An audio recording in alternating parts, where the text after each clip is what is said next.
बारिश के बाद वाला प्यार अध्याय 1। वो पहली मुलाकात। शहर में उस दिन बारिश कुछ ज्यादा ही हो रही थी। कॉलेज की छुट्टी होने वाली थी और कैंपस की सड़कें पानी से चमक रही थीं। मैं अपनी किताबें बैग में रखकर जल्दी जल्दी बाहर निकल रही थी कि अचानक मेरी नज़र गेट के पास खड़े एक लड़के पर पड़ी। वह अकेला खड़ा था, हाथ में एक पुरानी सी किताब थी और चेहरे पर ऐसी शांति जैसे बारिश की आवाज़ उसके लिए किसी संगीत से कम न हो। मैंने उसे पहले भी कॉलेज में देखा था, लेकिन कभी बात नहीं हुई थी।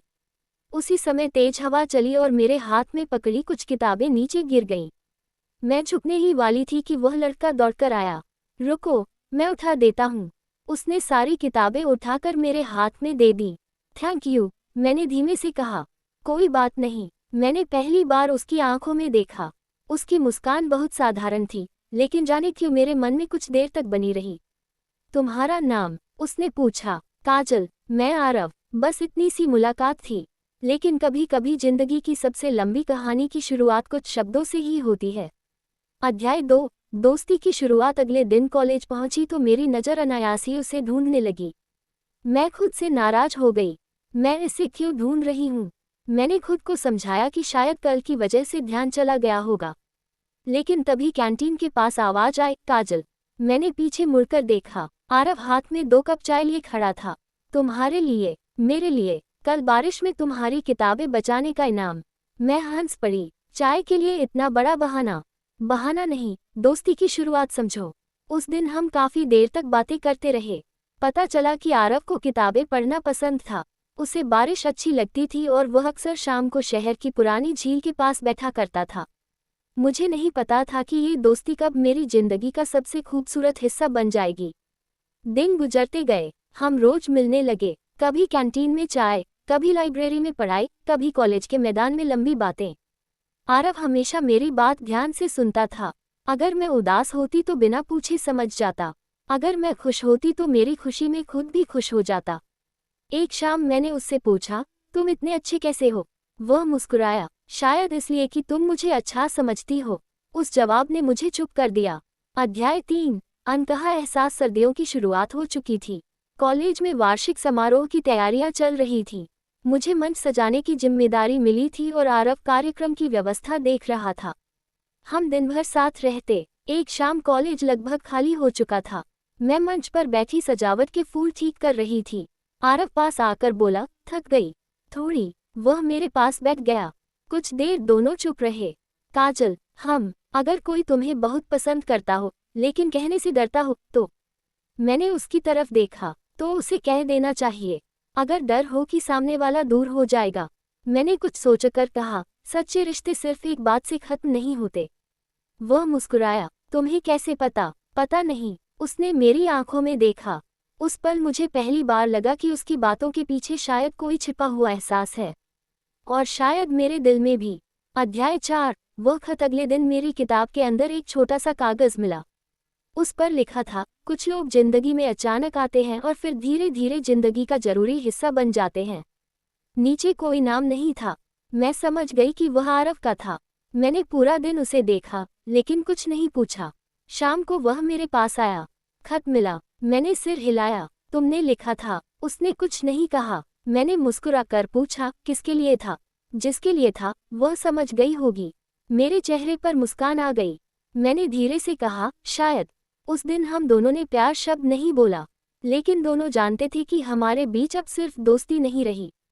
अध्याय 5। दूरी। कॉलेज खत्म होने के बाद जिंदगी बदलने लगी। आरव को दूसरे शहर में नौकरी मिल गई। मुझे अपने शहर में ही रहना था। स्टेशन पर उसे विदा करने गई तो पहली बार मन बहुत भारी था। अपना ख्याल रखना, मैंने कहा। तुम भी। फोन करना। हर दिन। ट्रेन चल पड़ी। मैं प्लेटफॉर्म पर खड़ी रही। वह खिड़की से मुझे देखता रहा। ट्रेन धीरे धीरे दूर होती गई। उस दिन मुझे एहसास हुआ कि किसी के चले जाने के बाद उसकी मौजूदगी कितनी ज्यादा महसूस होती है। पहले हम रोज मिलते थे, अब फोन और संदेश ही हमारे बीच का सहारा थे। शुरुआत में सब अच्छा रहा। हर रात घंटों बातें होती। फिर काम बढ़ने लगा। उसके जवाब देर से आने लगे। कभी कभी पूरा दिन बात नहीं होती।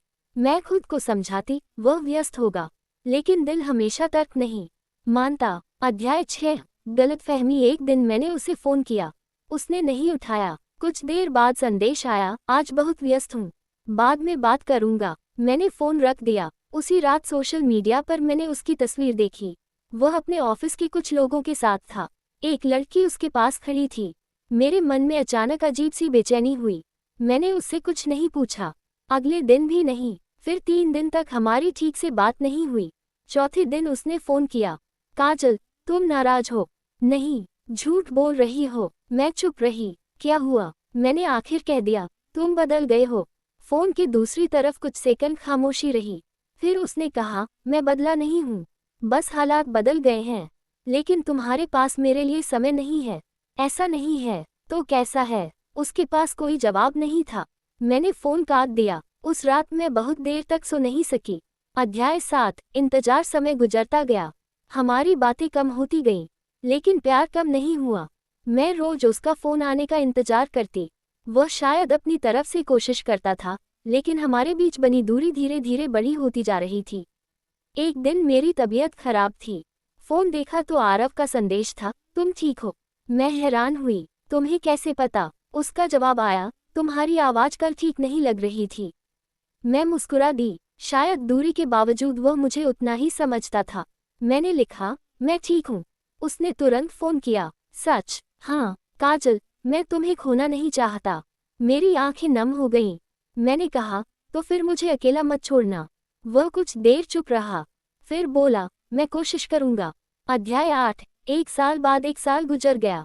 एक दिन अचानक आरव का फ़ोन आया, कल शाम खाली रहना। क्यों? बस रहना। कुछ बताओगे? नहीं। अगले दिन मैं उसी पुरानी झील के पास पहुंची जहां वह कॉलेज के दिनों में बैठा करता था। शाम का आसमान हल्का नारंगी था, झील का पानी शांत था, और तभी पीछे से आवाज आई, काजल। मैंने मुड़कर देखा, आरव सामने खड़ा था। मैं कुछ सेकंड उसे देखती रही। वह पहले जैसा ही था, बस उसकी आंखों में अब पहले से ज्यादा भावनाएं थीं। तुम यहाँ? हाँ। कब आए? आज। मुझे बताया क्यों नहीं? वह मुस्कुराया। सरप्राइज खराब हो जाता। मैंने हंसते हुए कहा, तुम्हें पता है मैंने तुम्हें कितना मिस किया? उसने धीरे से कहा, मुझे हर दिन पता था। अध्याय 9। सच। हम दोनों झील के किनारे बैठ गए। आरव ने कहा, उस लड़की को लेकर तुमने जो सोचा था वह गलत था। मैं चुप रही। वह मेरी सहकर्मी थी, उसकी शादी हो चुकी है। मैंने नजरें झुका लीं। मुझे तुमसे पूछ लेना चाहिए था, और मुझे तुम्हें समझाना चाहिए था। कुछ देर बाद उसने मेरी तरफ देखा। काजल, मैं एक बात कहना चाहता हूँ। क्या? मैंने इन 2 सालों में बहुत कुछ समझा है। क्या? ये कि प्यार सिर्फ साथ रहने का नाम नहीं है, प्यार भरोसे का नाम है। मेरी आंखों में आंसू आ गए। उसने कहा, मैं चाहता हूँ कि हमारी कहानी दूरी से नहीं, साथ से आगे बढ़े। मैंने कुछ नहीं कहा, बस मुस्कुरा दी। उसने मेरी मुस्कान देखकर समझ लिया। अध्याय 10। नई शुरुआत। कुछ महीनों बाद आरव ने अपने परिवार से बात की। शुरुआत में कुछ परेशानियां आईं। परिवारों के सवाल थे, भविष्य की चिंता थी, लेकिन आरव ने मेरा हाथ नहीं छोड़ा। उसने कहा, रिश्ता वही अच्छा होता है जिसमें मुश्किल समय में भी दोनों एक दूसरे के साथ खड़े रहें। धीरे धीरे सब ठीक होने लगा। एक दिन हमारे परिवार मिले, बहुत सारी बातें हुईं, और आखिरकार वह दिन भी आया जब हमारे रिश्ते को सबकी मंजूरी मिल गई। मैंने आरव से पूछा, याद है हमारी पहली मुलाकात? वह हंसकर बोला, बारिश में तुम्हारी किताबें गिर गई थीं, और तुमने उठा दी थीं। हाँ, अगर उस दिन बारिश नहीं होती तो। वह कुछ पल सोचकर बोला, तो शायद मैं किसी और दिन तुम्हारी किताबें गिरा देता। मैं हंस पड़ी। मतलब कहानी तो हमें मिलनी ही थी। अध्याय 11। वही बारिश। कुछ समय बाद एक शाम फिर बारिश शुरू हुई। मैं खिड़की के पास खड़ी बारिश देख रही थी। आरव मेरे पास आया, बारिश पसंद है? मैंने कहा, अब पहले से ज्यादा। क्यों? मैंने मुस्कुरा कर कहा, क्योंकि मेरी सबसे खूबसूरत याद बारिश से शुरू हुई थी। वह हंस पड़ा। बाहर बारिश लगातार हो रही थी। मैंने आंखें बंद की और उस पहले दिन को याद किया। कॉलेज का गेट, गिरी हुई किताबें, एक अजनबी लड़का, एक छोटी सी मुस्कान, और फिर धीरे धीरे एक ऐसा रिश्ता जिसने मुझे सिखाया कि सच्चा प्यार हमेशा आसान नहीं होता। कभी दूरी आती है, कभी गलतफहमी, कभी इंतजार, लेकिन अगर 2 लोग एक दूसरे पर भरोसा करना सीख जाएं, तो मुश्किल रास्ते भी खूबसूरत लगने लगते हैं। मैंने आरव की तरफ देखा। एक बात कहूँ? हाँ, अगर उस दिन तुम मेरी किताबें नहीं उठाते तो। वह मुस्कुराया, तो मैं तुम्हें ढूंढता। मैं हंस पड़ी। बारिश की आवाज़ तेज हो गई और उस पल मुझे लगा कि हमारी कहानी खत्म नहीं हुई थी। असल में वह तो अब शुरू हुई थी। उपसहार कई साल बाद भी जब बारिश होती, मैं उसी पहली मुलाकात को याद करती। लोग कहते हैं कि प्यार पहली नज़र में होता है।